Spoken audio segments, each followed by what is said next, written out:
the place to go, guys, if you're looking for some sensitivity of when you're lining up source element. Important things here that we're going to in the general tab. Yes, right now. So the first thing we're going to do when we want to edit our settings is we're going to head down to the bottom right here and we're going to click on settings. This is going to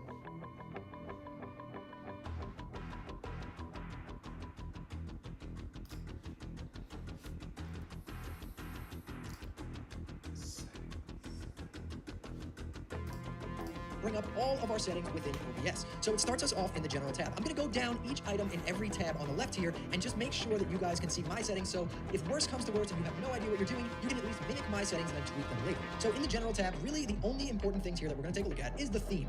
Make sure you're using Yami. It looks great and I highly suggest it. Anyways, really you can use anything you want, but let's scroll down a little bit here.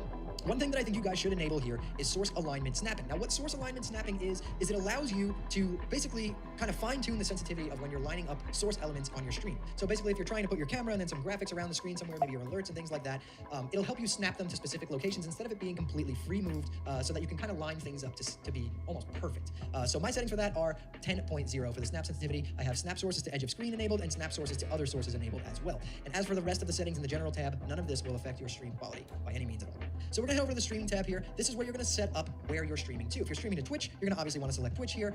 Leave the server set to auto. It'll auto select the best server for you to stream to. And then right here, if you're not connected, if you're setting this up for the first time, you're going to be able to click a button that says connect account. You'll log into your Twitch account or your YouTube account, wherever you're streaming to, and then it will tailor your entire OBS to that. You no longer need to copy and paste your stream key and all that stuff. And then there's one more important thing in this tab.